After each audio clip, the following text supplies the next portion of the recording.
Yes, yes, yes. Welcome, welcome, welcome. Welcome again to a lovely sunny day in this portion of the United States that many know as Downingtown, Pennsylvania.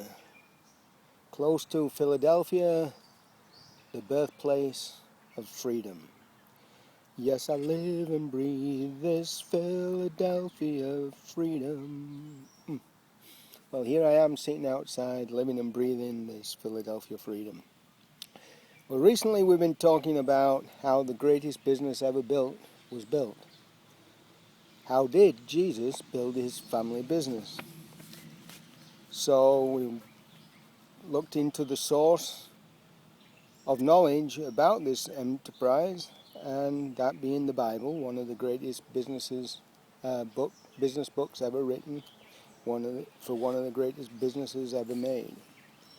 So we've learned that in the beginning was the Word, and that we should take inspiration from the Word that became flesh in order to inspire in our own words to communicate the impression of increase to all with whom we come into contact. Step 2 was then to get the Word out, where we need to take courage and develop our own messages filled with love and communicate our messages with unwavering faith. Step 3, we found out that the Son of God also had his mastermind group. So who did he include in his mastermind group to work together in perfect harmony for the attainment of a definite purpose, the realization of the kingdom of heaven?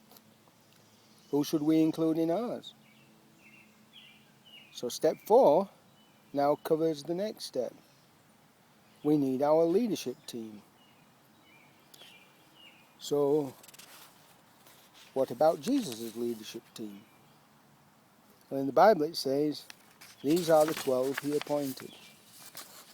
Simon, to whom he gave the name Peter, James, son of Zebedee, and his brother John. To them he gave the names Boanerges, which means sons of thunder.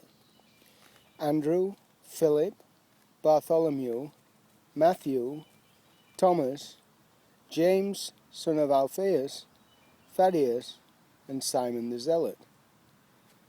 That's taken from the 3rd chapter of Mark, verses 16 to 18. Well, I'm fascinated not only by the who, but also by the how. As a successful carpenter, Jesus would naturally have interacted with fishermen, since they would have been thriving businessmen in the Galilee of the time.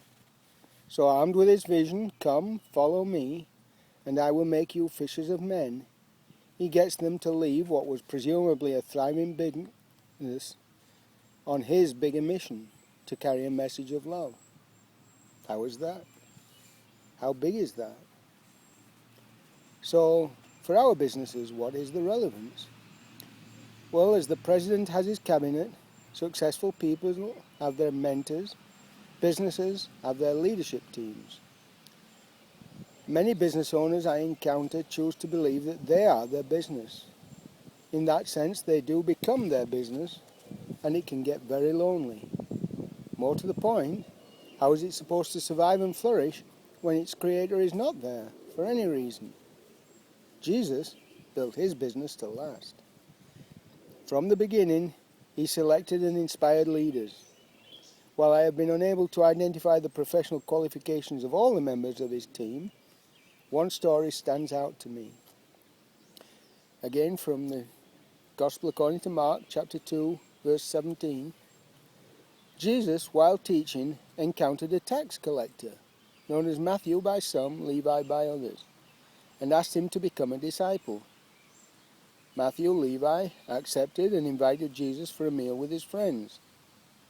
Since tax collectors were seen as villains in the society Jesus was a part of, he was asked why he was having a meal with such disreputable people. I love his reply. It's not the healthy who need a doctor, but the sick. I have not come to call the righteous, but sinners. So this story leads me to believe that his team was selected from a variety of professions, a variety of social strata, and most importantly, in touch with and from his target audience. Not for Jesus was the corner office, the ivory tower, the security cordon.